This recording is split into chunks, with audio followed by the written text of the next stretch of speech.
Ustedes de nuevo para compartir una enseñanza supremamente importante y que puede hacer la diferencia en la vida matrimonial en cada uno de los hogares de ustedes. A través de la palabra de Dios en el Evangelio de San Mateo, nos dice: si uno escucha estas palabras mías y las pone en práctica, dirán de él: aquí tiene el hombre sabio y prudente que edificó su casa sobre roca. Y para edificar la casa sobre la roca, hay un aspecto que a veces no se le da importancia en la preparación para el matrimonio y que es fuente de muchos conflictos en la vida matrimonial, y es el manejo de las finanzas o del dinero. Y también ocurre que muchas veces el pueblo católico no sigue las orientaciones bíblicas acerca del manejo de la parte económica. Cuando ese texto dice: cayó la lluvia, se desbordaron los ríos, soplaron los vientos y se arrojaron contra aquella casa, pero la casa no se derrumbó porque tenía los cimientos sobre roca. Es eso lo que queremos a través de esta sencilla enseñanza, darles unas pautas sencillas para que en el matrimonio se pueda tener una buena realización en ese campo financiero. Y es que cuando normalmente en una preparación para el matrimonio, cuando tengo la entrevista con las parejas, lanzo la pregunta: ¿quién va a manejar el dinero? Y muchas veces las parejas no han hablado de eso antes, o no han hablado de qué manera piensan en sus respectivas familias algún día brindarles algún apoyo. Y no está tampoco muy claro la fuente de ingresos de que va a vivir la persona, cómo va a estar estable económicamente. Entonces, hay muchas preguntas en este campo que no se tocan. Y cuando uno coloca a discutir acerca de eso, se da cuenta que hay muchos puntos discordantes. Y es muy importante en este campo tener esa preparación e incluso vivirlo, porque claro, cuando llega el momento de la ceremonia del matrimonio, recuerden ustedes que el esposo le entrega las moneditas, las zarras a ella y ella a él, y dice que son signo de los bienes que van a compartir. Pero en la práctica, muchos matrimonios no cumplen eso.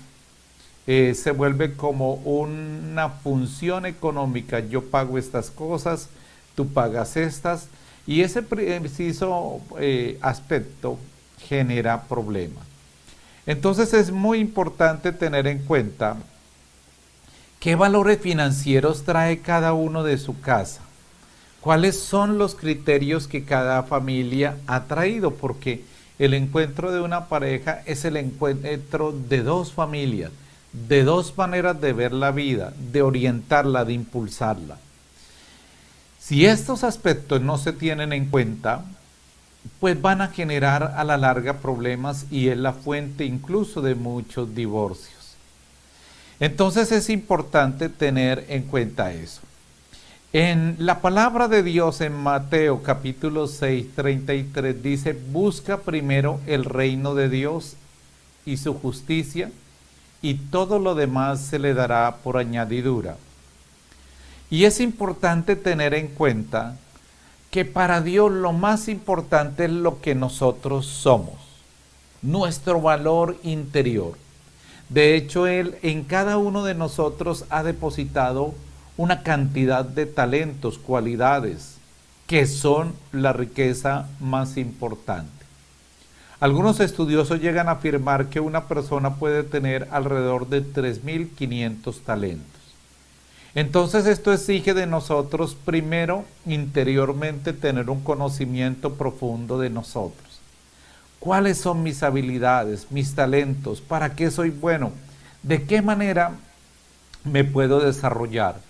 Porque muchas de las frustraciones de las personas es porque no conocen, incluso han elegido carreras con criterios a veces netamente económicos sin tener en cuenta habilidades, principios y valores.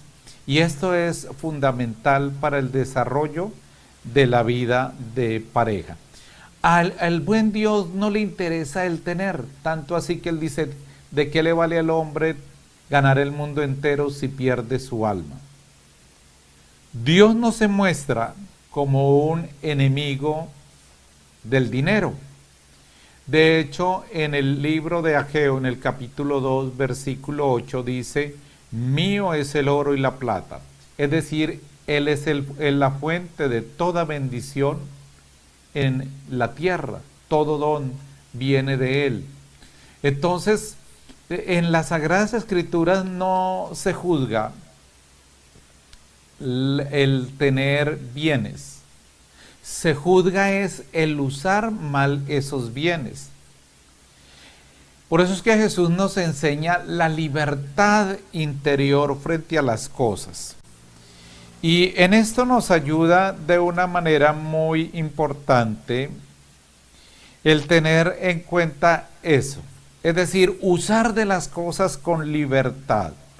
Usar de las cosas sin que ellas se vuelvan un ídolo y que quedemos apegadas a ellas. Podríamos decir que es como el principio y fundamento que nos enseña San Ignacio de Loyola, donde él nos habla de usar o desapegarnos de las cosas en cuanto que nos ayuden al fin para el que fuimos creados. Es decir, si algo me sirve para mi salvación, para mi crecimiento, lo debo tomar. Pero debo discernir también que si esa cosa me desvía de Dios, me aparta de Dios, yo tengo que en ese momento dejarla. Entonces esto requiere de nosotros un continuo discernimiento. ¿Para qué? Para que nosotros tengamos esa libertad interior que es la que Él nos enseña. Jesús no rechazó a los ricos. Recuerde que tuvo amigos. Zaqueo se convirtió en un seguidor del buen Jesús. Dio lo que se había robado, digamos, lo que había saqueado, como dice su nombre, aunque quería decir justo, no era el más justo, era un injusto.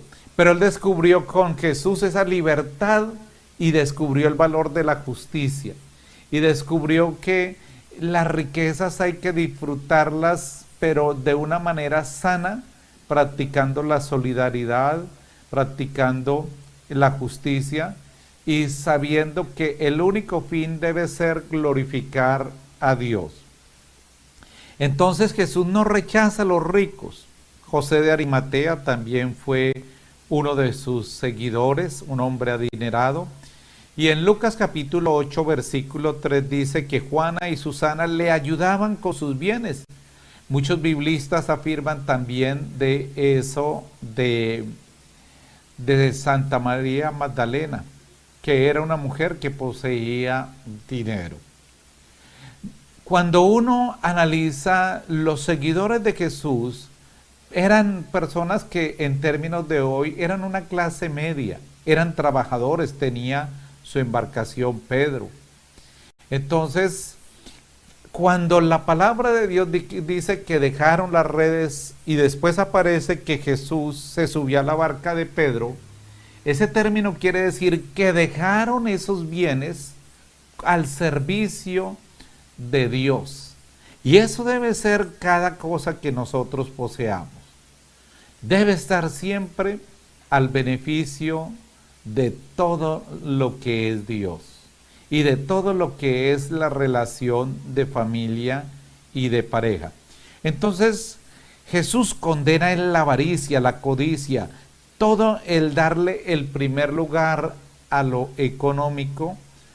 Entonces, Él no condena a los ricos, generosos, buenos, ni canoniza a un pobre por ser pobre. Cuando en la palabra de Dios habla de los pobres en el espíritu, Es los que tienen a Dios como riqueza, le dan el primer lugar y todo lo que ellos tienen, en todos el fin buscan la salvación de las almas y los usan para el fin que fueron creados. De allí que es tan importante por eso nosotros pedir el don del Espíritu Santo, que es el don de ciencia, que este don, de una manera maravillosa, el Espíritu Santo nos ayuda a tener una correcta relación con todas las criaturas que han sido creadas, incluyendo los bienes económicos. Entonces vamos ahí teniendo ya un preámbulo de lo importante que es este punto para una vida de pareja. Y lo primero que vamos ahora a compartir es cómo es de importante crear unos valores comunes en la pareja. Porque decíamos, la esposa y el esposo llegan a una relación, pero cada uno tiene valores financieros. Por ejemplo, hay personas que son excesivamente gastadoras. En cambio, hay otras que ya tienen la cultura del ahorro. Hay otras que su manejo de las finanzas no es acorde a la palabra de Dios. Entonces están acostumbrados a ser injustos en la manera como manejan el dinero, a no pagar sus deudas. Y muchos aspectos que van contra los mandamientos de Dios.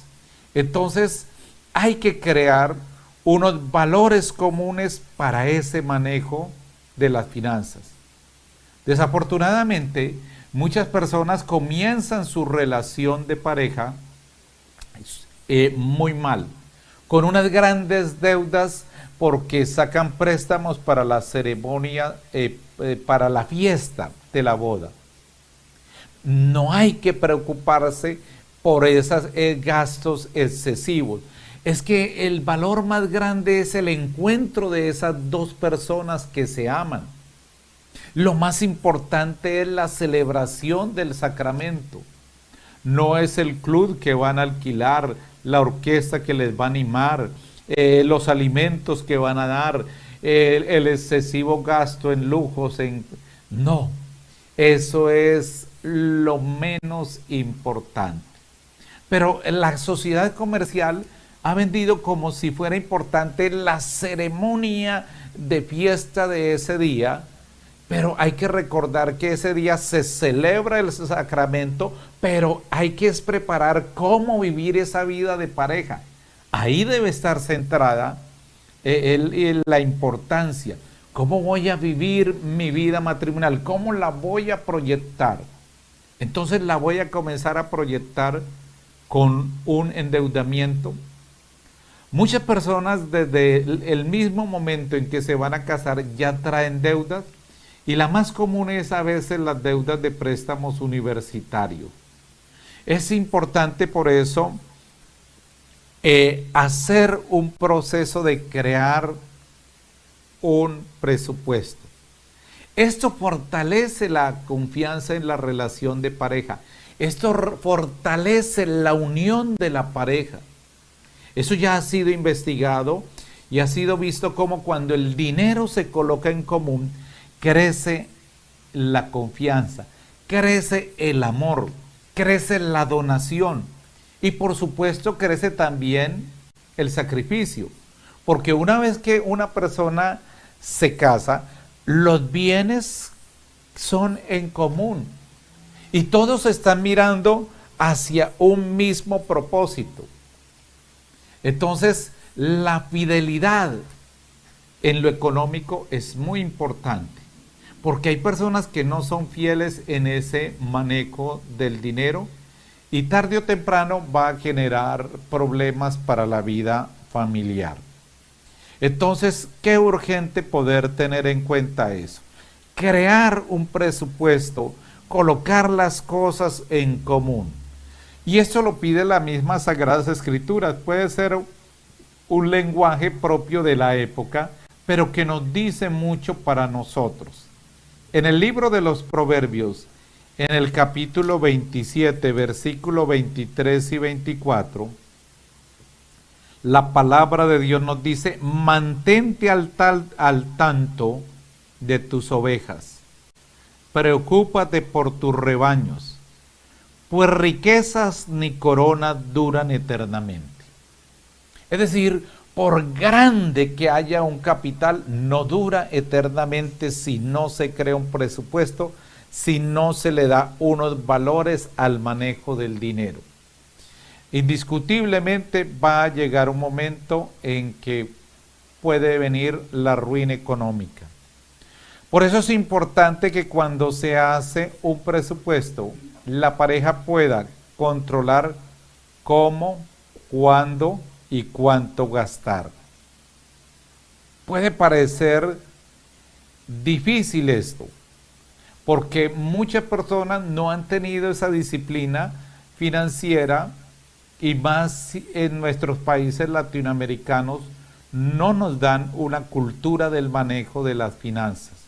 Es algo que debería enseñarse desde la misma secundaria, poder enseñarle a elementos sencillos, pero la palabra de Dios, por los estudiosos, tiene muchas referencias sobre el manejo del dinero que siguen teniendo un valor grande actual. Por eso he querido tomar de esas orientaciones desde las Sagradas Escrituras. Entonces, urgente crear un presupuesto y crear también, en lo posible, cómo se va a las metas, los proyectos como pareja. Y esos proyectos a ganarse no solamente deben ser en la parte espiritual, en la parte afectiva, en la parte sexual, poder tener ese trabajo de una manera muy hermosa, que se pueda hacer y saber para dónde va la relación de pareja. Y el libro de los Proverbios, en el capítulo 24, versículo 27, nos da una primera orientación que puede parecernos a nosotros un poco extraña. Dispón tus asuntos en la calle y prepáratelos en el campo. Después podrás poner casas. ¿Qué quiere decir este texto sagrado? Lo que quiere decir este texto sagrado, que es muy importante que la persona desarrolle su trabajo. Es decir, que ella pueda tener un trabajo estable y que primero se centre en asegurarse ese trabajo estable. Y más si lo va a hacer de una manera independiente.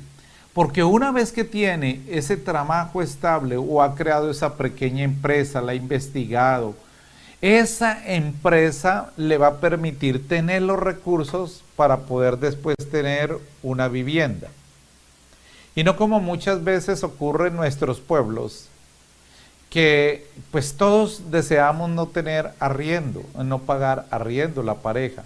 Pero entonces se endeudan sin tener un trabajo asegurado que les dé estabilidad, y muchas veces se pueden ver abocados a perder sus ahorros en el mismo pago de la vivienda.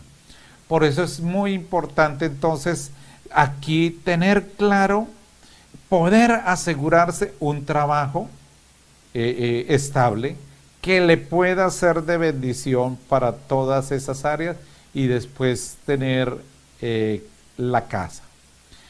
Y en ese crear el presupuesto y en este crear fuentes de ingreso, es muy importante involucrar a toda la familia. ¿Por qué es importante involucrar toda la familia?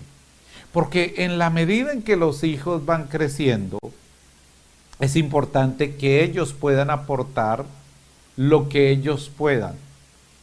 Que ellos puedan de alguna manera colaborar en el proceso, así sea de reducción de gastos o de cumplimiento de las metas que la familia o la pareja o el matrimonio quiere realizar. Entonces, miren qué interesante lo que dice el libro de los Proverbios en el capítulo 21, versículo 20. Un tesoro precioso hay en casa del sabio, el insensato lo consume. Es decir, hay que tener sabiduría para invertir, hay que tener sabiduría para manejar las finanzas, hay que tener unos criterios de cómo se va a hacer ese capital o se va a conservar ese capital. Por eso dice el insensato. El insensato es el equivalente del tonto, el que no planea. Y si nosotros vemos en el texto con el que iniciamos, habla del hombre sabio y de ese hombre insensato. Dice el texto en Mateo 7, versículo 26. Pero dirán del que oye estas palabras mías y no las pone en práctica. Aquí tienen a un tonto que construyó su casa sobre arena. Cayó la lluvia, se desbordaron los ríos, soplaron los vientos y se arrojaron contra esa casa. La casa se derrumbó y todo fue un gran desastre. No solamente se daña esa casa material, esa construcción, sino que se daña la vida de pareja. Hay ruptura y todos nosotros conocemos alrededor nuestra muchas historias de familias totalmente destruidas por no tener esa sabiduría, por no aplicar la palabra de Dios en el manejo de las finanzas. Y un segundo punto que quiero que tengamos en cuenta: administrar juntos. Y ojalá que en este administrar juntos sea por escrito los acuerdos a los que se llegue. Y esto no solamente para eso que se quiera administrar, sino muchas de las personas hacen contratos verbales o no revisan, no escriben, no estudian. Es decir, hay un descuido en las finanzas y en ese manejo. Muchas personas van al supermercado o a los centros comerciales y cuando no tienen criterios de administrar juntos, entonces lo primero que dicen: ese producto está en promoción. ¿Y qué van haciendo? Compran muchas cosas que no necesitan. O en otros casos, compran endeudándose. Y en el peor de los casos, otros dicen: está barato, llevémoslo, Dios proveerá. Claro, Dios nos ayuda, pero nosotros no debemos hacer las cosas sin planear. Y en este mismo texto nos habla del que coloca en práctica la palabra de Dios y el que ignora la palabra de Dios. De lo que sí puede estar usted seguro es que si no le da en esta administración, no hay prioridades, no hay planificación en las inversiones, en las compras. Así, ¿qué va a suceder? Cuando hay planeación en este campo, se evitan los roces, se evitan las confrontaciones en la casa. Y eso va a ayudar a que la familia pueda salir adelante, que se pueda progresar. De allí que cuando se administra juntos, por eso debe tenerse equilibrio en los gastos. Como nos lo enseña la palabra de Dios en Proverbios capítulo 13, versículos 7a. Hay quienes no tienen nada y presumen de ricos. Una frase contundente, fuerte, pero real. Muchas parejas jóvenes quieren amueblar su casa, tener sus comedores, tener sus apartamentos, tener sus carros, tener lo que otras parejas a lo largo de 20 años de trabajo muy fuerte han logrado. Pero normalmente para eso, ¿qué hacen? Se endeudan. Y viven bajo el estrés, bajo la angustia de la deuda. Y es muy importante que uno viva no bajo la esclavitud financiera, como dice la palabra de Dios. En Proverbios 22:7, el rico será señor de los pobres, el deudor será esclavo de su acreedor. Nos bombardea ciertamente los medios de comunicación. Ha salido el nuevo iPhone, ha salido el nuevo modelo, y cuando usted se deja guiar por emociones al comprar, eso lo puede arruinar fuertemente. De allí que por eso los especialistas recomiendan que las tarjetas de crédito deben ser solo para emergencias. Y los gastos hay que hacerlos mejor con tarjeta de débito para no pasar los límites. Eso le ayuda. Entonces las tarjetas de crédito, como dice una amiga que da un curso y se lo recomiendo, El manejo del dinero, Patricia Villarreal, ha escrito ese libro que es muy hermoso, y ahí dice hay que colocarlas en el congelador. Pero es por eso uno necesita algo que le ayude a tener esos límites y el equilibrio en los gastos. Miren cómo en la palabra de Dios existe algo que es una enseñanza que la olvidamos, nos acordamos, y es como asesoró José en Egipto al gobernante y le habló y le interpretó el sueño de la época de las vacas gordas y de las vacas flacas. Eso todo el mundo se acuerda de las vacas gordas y de las flacas, pero en la práctica no colocamos lo que nos está enseñando. En las épocas que nos está llegando hartos recursos, nosotros tenemos que aprender a ahorrar para en las épocas que haya escasez o que las circunstancias no sean iguales. Entonces, por lo tanto, nosotros debemos cultivar la cultura no de la deuda, sino la discreción, el control. Y esto es importante, gastar con discreción y control. Y ayudar a los otros también con discernimiento. Hay personas que ayudan a miembros de su familia, pero la palabra de Dios nos dice que ayudemos según las posibilidades, pero que también ayudemos con inteligencia.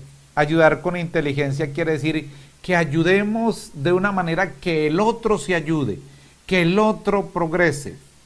No mantenerlo pobre cuando usted siempre le está dando cosas y él absolutamente no hace nada por salir de su situación. Es importante también en esa práctica tener siempre aquella frase de no darle un pez, sino enseñarle a pescar. Es decir, ayudarle a que esa persona descubra sus talentos, sus cualidades.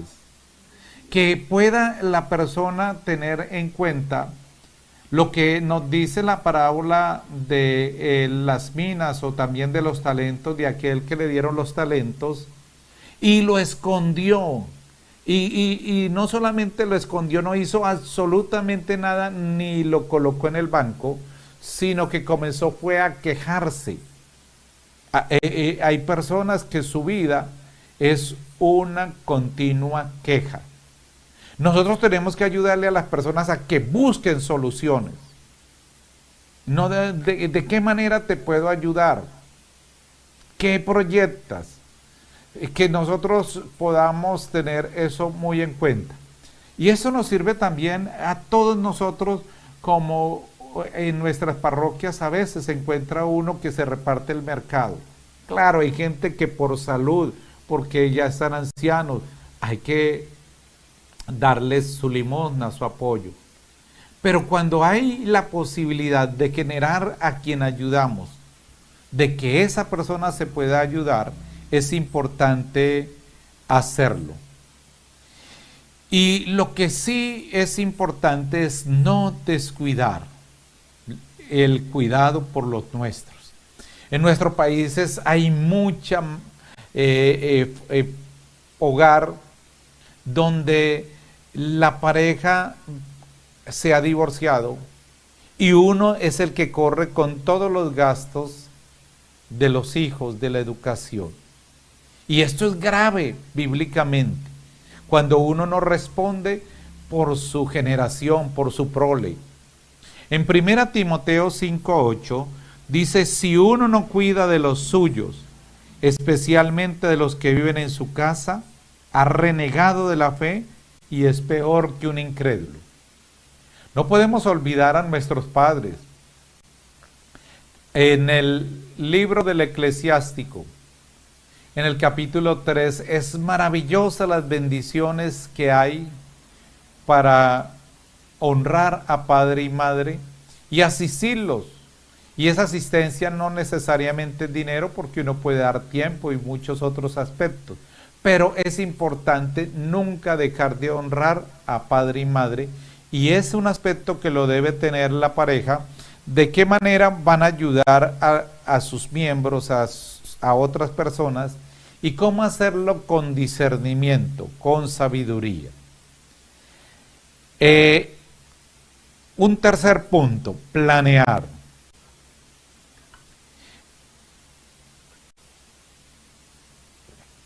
En Proverbios, el libro de los Proverbios, en el capítulo 21, versículo 5, nos dice, los planes bien meditados dan buen resultado. Los que se hacen a la ligera causan la ruina. La inestabilidad emocional, las decisiones apresuradas pueden quebrar absolutamente toda la economía de una persona. De allí que por eso las decisiones económicas deben ser meditadas, es decir, consultadas a personas expertas. Y tengan bien en cuenta este punto aquí. Cuando digo que es consultadas por expertos, es decir, requiere que nosotros hagamos estudios financieros y que consultemos a personas expertas. ¿Para qué? Para diferenciar los hechos de las opiniones.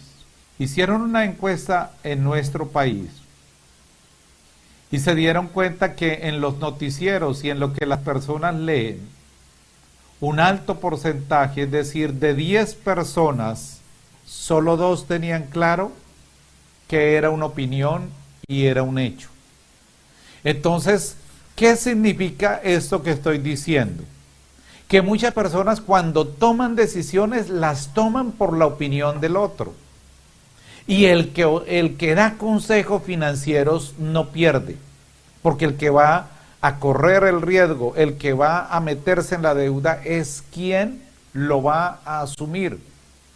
Incluso cuando usted va a comprar un seguro de cualquier campo en esas empresas de seguro, me explicaba una persona en ese campo, muchas veces le colocan una persona muy agradable, muy bonita, que lo trata bien y le va hablando, y mientras le va vendiendo los dichos seguros, no le dice la verdad.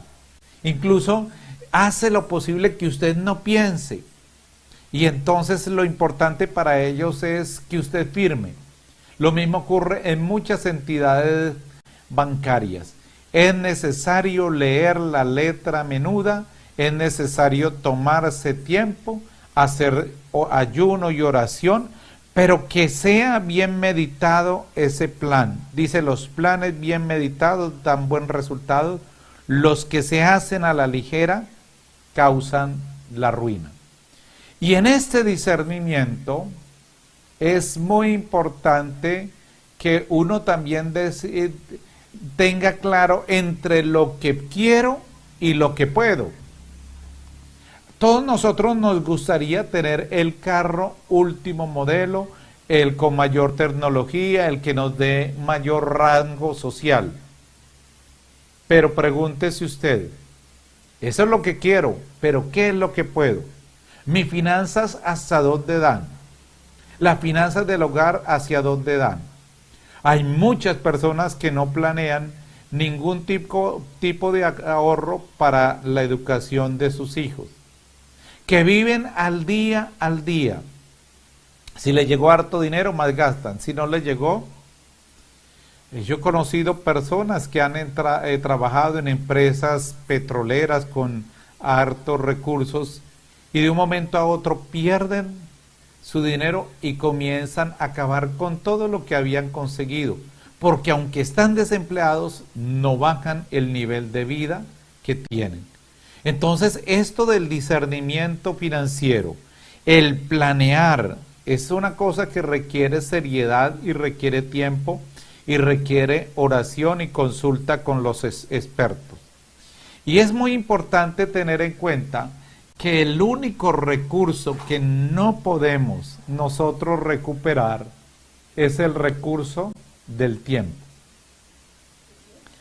No es lo mismo una deuda cuando yo soy joven, que tengo de edad 20 años, y que puedo tener 40 o 45 años de vida productiva. Porque normalmente nosotros hablamos de tengo 20 años. No, esos son los que ya viví. Hay que mirar es hacia adelante cuánto me queda de vida productiva. Muchos padres de familia se endeudan con sus hijos y arriesgan todo su capital que tienen para la vejez y quedan en la ruina.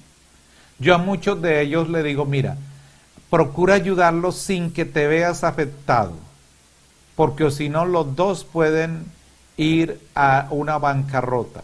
De todos modos, el día que vayas a fallecer vas a dejar una herencia y quizás en ese momento su hijo ya ha aprendido a trabajar y a madurar en el manejo de las finanzas y puede ser más productivo eso que tú le des. En el Evangelio de San Lucas, en el capítulo 14, versículo 28, dice: si alguno de ustedes quiere construir una torre, ¿acaso no se sienta primero a calcular los gastos para ver si tiene cómo terminarla? Entonces esta planeación es desde la misma palabra de Dios. Él nos dice que hay que hacerlo. Y una de las cosas que hay que evitar con más cuidado es las inversiones de alto riesgo cuando ya uno es demasiado adulto, porque puede perder todo un capital. Es por eso, hermanos, que es necesario también en este punto el hacer una diversificación en las inversiones.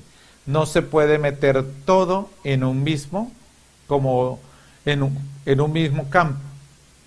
En términos financieros, cuando uno escucha hablar de Abraham, él tenía cabras, tenía ganado, es decir, la diversificación, de manera que si algún sector económico falla, por el otro lado a usted le pueden llegar recursos. Y en nuestros países se hace muy importante eso. Nosotros tenemos que ser excelentes en el campo nuestro. No nos podemos contentar con la mediocridad. Si usted en su profesión es abogado, que sea el más excelente. Si es el médico, que busque prepararse lo más excelente que sea. Y es importante también que nosotros vayamos acordes al cambio en esta era tecnológica que estamos viviendo y el cambio en el mismo manejo de las finanzas que se van viviendo a nivel mundial, porque muchas veces se van eligiendo profesiones o se van tomando inversiones que eran rentables en otras situaciones, pero que con la variedad que va viviendo la sociedad, uno tiene que tenerlo en cuenta.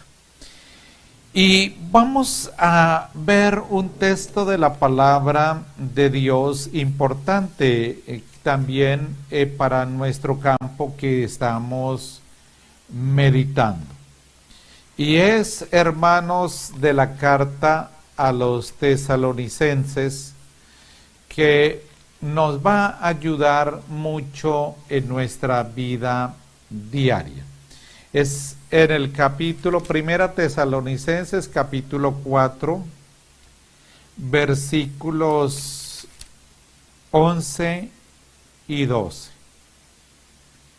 Aspiren a una vida ordenada, atendiendo a las propias necesidades y trabajando con las propias manos como se lo hemos mandado. Al observar estas reglas serán estimados por los de fuera y no pasarán necesidad. Cuando aquí dice en este texto a una vida ordenada, es a esto que estamos aquí compartiendo en la palabra de Dios.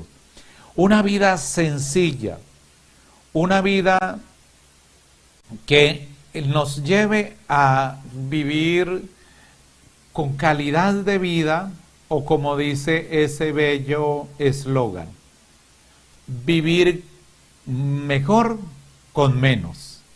Oiga bien, vivir mejor con menos. Y este vivir mejor con menos es lo que dice este texto sagrado. Aspiren a vivir una vida ordenada. En otras Biblias dice a una vida sencilla, atendiendo a las propias necesidades y trabajando con las propias manos como se lo hemos mandado. Al observar estas reglas serán estimados por los de fuera y no pasarán necesidad. Uno en lo posible no debe ser una carga para nadie. Y tampoco debe vivir con la estructura de que el Estado me debe dar, que los demás me deben. No, nosotros tenemos que procurar ser autoabastecibles en lo que más podemos. Claro, podemos buscar los subsidios que nos ofrece el Estado, que nosotros mismos hemos pagado o que las personas que más recursos han dado, pero es necesario que trabajemos de la mano fuertemente teniendo ese criterio de planear. Entonces, hasta ahí, como ustedes ven, es necesario que esto no lo olvidemos. En Eclesiastés capítulo 4, versículo 9, dice, más valen dos que uno, pues mayor provecho obtienen de su trabajo. Entonces, hasta ahora les he dado 4 puntos que son importantes para el manejo de las finanzas en el hogar. Crear un presupuesto y crear unos valores comunes en el manejo de las finanzas. Controlar cómo, cuánto gastar, involucrar a la familia, buscar manejar con sabiduría e inteligencia, porque el dinero no dura eternamente. El administrarlo juntos, el trabajar juntos, el tener propósitos juntos, el tener solidaridad. También les he hablado de la necesidad de siempre usar el discernimiento espiritual y el discernimiento humano, el consultar a los expertos, el orar, el ayunar, el pedir que nos guíe el buen Dios para no ser engañados y sobre todo trabajar para pedirle a Dios orientación en cómo invertir, cómo poner a producir bienes. Porque una cosa es el trabajo directo y otro cuando usted produce bienes que sin que usted esté allí presente le van a producir entradas que van a mejorar su nivel de vida. También en esto vemos el equilibrio en los gastos, el pensar en el ahorro y vamos el planear. Hablamos también la importancia de planear, de escribir esa planeación.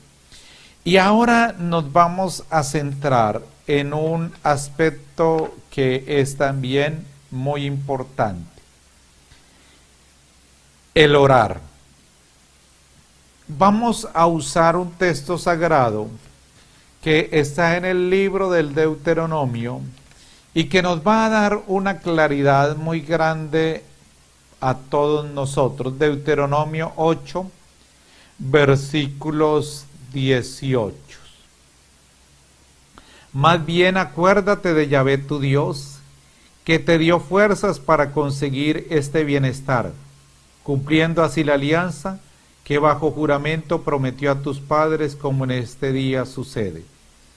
En otra sagrada palabra de Dios dice: acuérdate de Yahvé tu Dios, que te dio fuerza para crear la riqueza. Aquí dice: para conseguir este bienestar. Son términos casi exactamente iguales. Y habla de la alianza. Es muy importante, y lo vamos a ver en ese término de entregar nuestra vida a Dios y creer que Él es el que da la salud, que Él es el que da la riqueza, que nosotros somos administradores, no dueños, y como administradores debemos administrar todas las cosas de manera que sean para la gloria de Dios. En la palabra de Dios, entonces, nos habla claramente una oración que es de las más sencillas que hay en las Sagradas Escrituras y que me encanta. Es bello el texto sagrado. Es en Primera de Crónicas capítulo 4, versículo 10. Es la oración de Jabes. Es una oración corta, pero es una oración grande porque está llena de la confianza en Dios. Y es una oración que es como el prototipo de toda oración cuando vamos a orar por las finanzas. ¿Y qué dice esta oración? Lo primero que hay que leer el contexto de esta palabra es que Jabes, su nombre significaba el que causará dolor. Es decir, su vida estaba, desde su mismo nombre, su mamá se lo había colocado. Este va a ser un hombre sufriente, un hombre de dolor. Y él hace esta oración tan sencilla, tan bella, que es importante realzarla.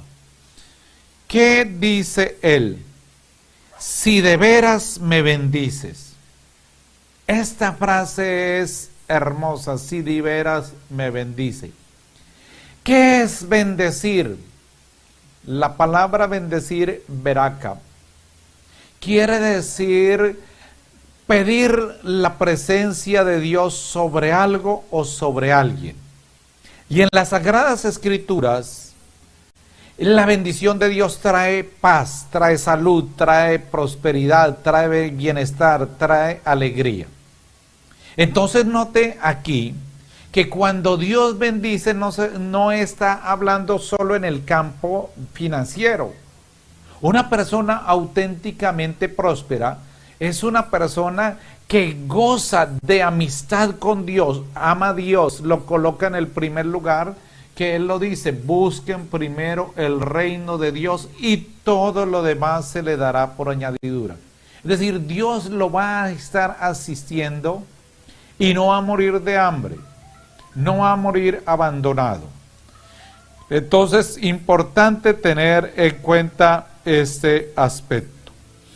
Y bien, entonces Él pide bendición divina, y en la palabra de Dios dice que no son nuestros esfuerzos los que nos dan la riqueza, sino la bendición de Dios.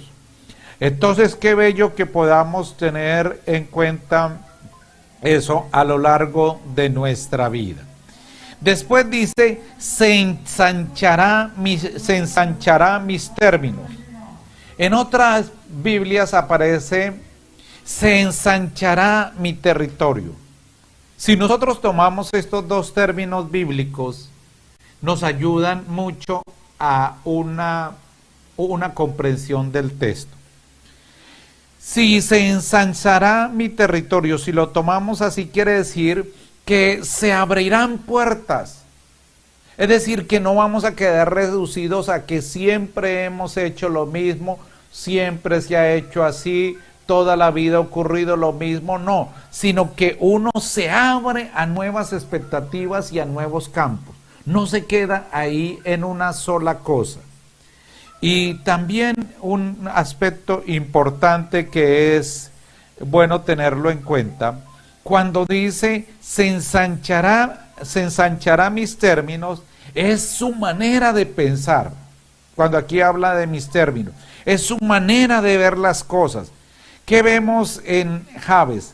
Él está dejando atrás el pasado. Él está dejando atrás lo que le haya producido dolor, resentimiento, lo que le haya causado alguna aflicción, dolor. Nosotros no nos podemos quedar como muchas personas que se quedan buscando culpables. Es que a mí mi papá no me dio estudio. Es que como yo nací en un lugar que no había nada. No, hay que luchar, hay que batallar. Yo tuve la oportunidad de estar 20 días en la India, conociendo muchas regiones. Y había un letrero en una pared grande que decía, para el que trabaja duro y ora, todos sus sueños son posibles. Nosotros trabajamos de la mano de Dios. Tú colocas tu esfuerzo y Dios coloca su bendición. Hay que cooperar entonces en este campo. Y hay que ir como aquí está orando Jabes, hacia adelante, abriendo nuevos rumbos. Es decir, no estar esperando que el trabajo le llegue a la casa, sino buscar dónde yo encuentro el trabajo, dónde yo puedo salir adelante. Y en el campo de la familia, eso requiere que la familia tenga visión divina y que algunas veces tenga que pasar a otra ciudad, a otro país. Puede ser doloroso, pero ahí es donde se ora y ahí es donde los esfuerzos se hacen con la mano de Dios de buscar esa bendición y de ampliar esos términos y ese territorio. También dice la oración de Jabes, tu mano estará conmigo. ¿Qué está él diciendo? Tu mano estará conmigo. Que la protección divina, la presencia divina va a estar siempre sobre él. Él está pidiendo la presencia de Dios a todo momento. Que Dios decidirá cómo, cuándo y dónde bendecirlo. Dios abrirá las puertas. Yo he conocido personas como que se levantan a las 4 o 3 de la mañana y oran clamándole a Dios y le dicen, tú eres padre de viudas y protector de viudas, padre. Y como padre, Dios sabe lo que usted necesita. Es por eso importante que nosotros sepamos que el Salmo 145 es el salmo que en la palabra de Dios más nos ayuda a entender esto que les estoy diciendo. Vamos a mirar un poco este salmo, porque este salmo tiene unas promesas grandes, pero voy a leerle la parte de las promesas. Y es un salmo de alabanza, es un salmo de confianza. En el versículo 8 dice, el Señor es ternura y compasión, paciente y lleno de amor. El Señor es bondad para con todos, sus ternuras están en todas sus obras. Mire, Dios a toda persona le da oportunidades. Y no hay que dejar pasar las oportunidades. Hay que leer desde el Espíritu de Dios esa oportunidad. Dice, y después en este texto sagrado dice, el Señor sostiene a los que caen, a los que están encorvados endereza. Los ojos de todos de ti esperan que les des a su tiempo su alimento. Tú solo abres tu mano y satisfaces de lo que quiera todo ser viviente. Mira qué bello esto. Dios abre las manos, dice. y satisface de lo que quieres a todo ser viviente. Justo es el Señor en todos sus caminos y bondadoso en todas sus obras. Y este salmo termina en el versículo 18. No es que termine ahí el salmo, sino que dice algo bello para no olvidar de esta enseñanza. Cerca está el Señor de los que lo invocan, de los que lo invocan de verdad. Mucho católico se queda con lo mínimo en lo espiritual. ¿Qué es lo mínimo? Un Padre Nuestro, una Ave María, y se signan antes de acostarse, horas que han pasado de ver televisión, porque según las encuestas hay gente que está en promedio en la televisión de entre 2 o 3 horas diarias, otros largas horas en su celular, y ni siquiera tienen no tienen ahí en ese momento, no tienen en cuenta que distrae, así como me está distrayendo este que se puso a sonar aquí, y que voy a pagar por supuesto para que no nos distraiga más. Entonces se distrae uno y deja de orar. Aquí dice, cerca está el Señor de los que lo invocan, de los que lo invocan continuamente. Miren, hermanos queridos, esto que quiero compartirles. A una persona me escuchaba esto, de cómo muchos se dedican solamente a la Eucaristía dominical, no van entre semana a buscar al buen Dios. Una semana tiene 10.080 minutos, lo mínimo serían los 80 minutos. Y entonces yo le decía, no se puede usted acostumbrar a los mínimos. Y le dije, ¿a usted le gustaría que le pagaran siempre un salario mínimo? ¿Se contentaría con lo mínimo en lo económico? Por supuesto que no. Y él eso le quedó grabado y comenzó a asistir todos los días a la Eucaristía. Después de haber asistido a la Eucaristía durante un mes, esa persona recibió el mejor salario y el mejor empleo que había tenido en toda su vida. No se quede con los mínimos. Yo he visto la grandeza de Dios cuando las personas ofrecen la novena del trabajo. Dirá, ¿y cuál es esa novena del trabajo? Yo me tomé y realicé con la ayuda de Dios y basado en la palabra de Dios esta novena del trabajo.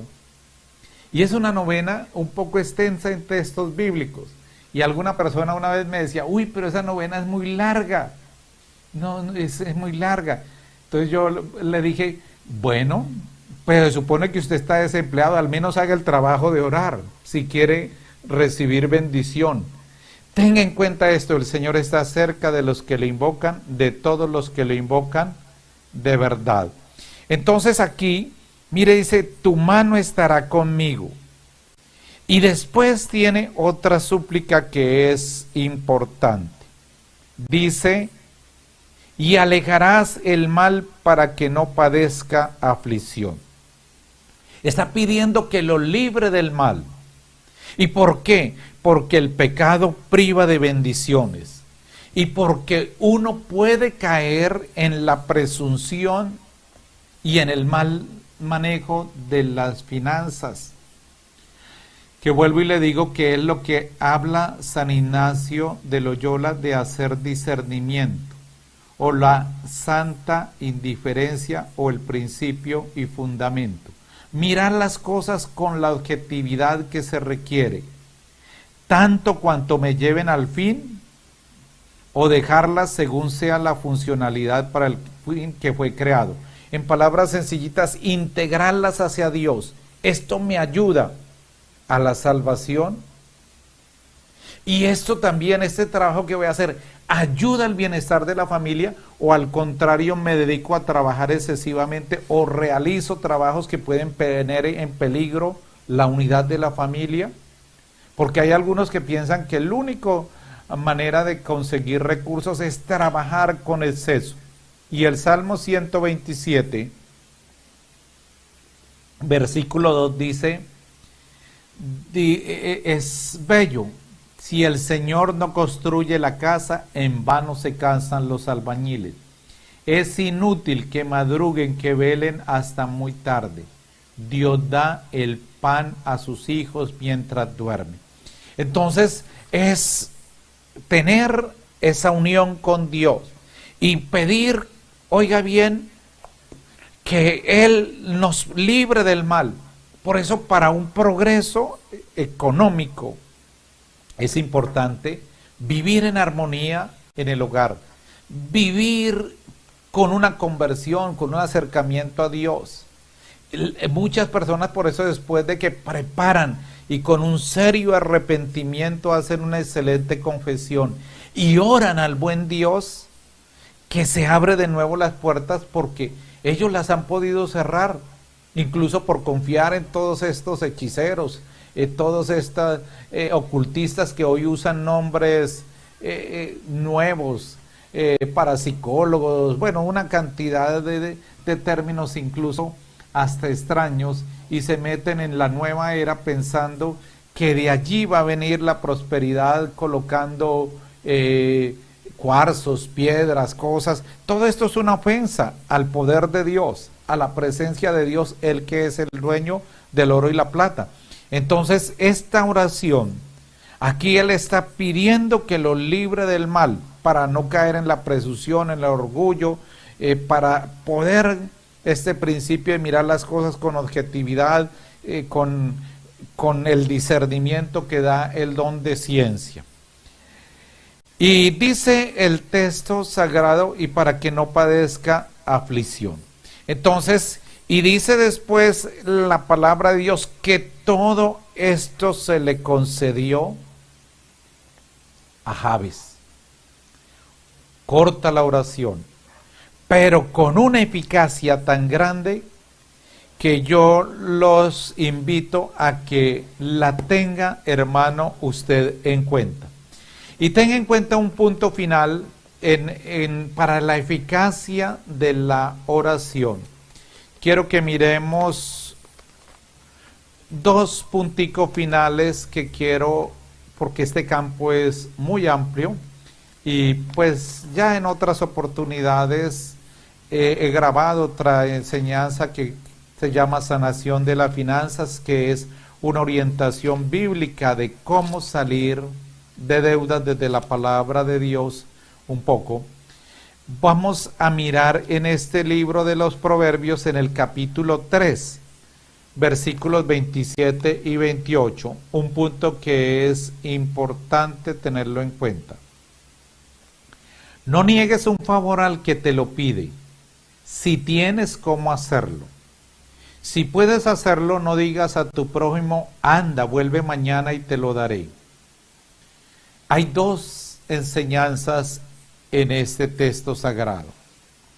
Nunca deje de atesorar en el cielo.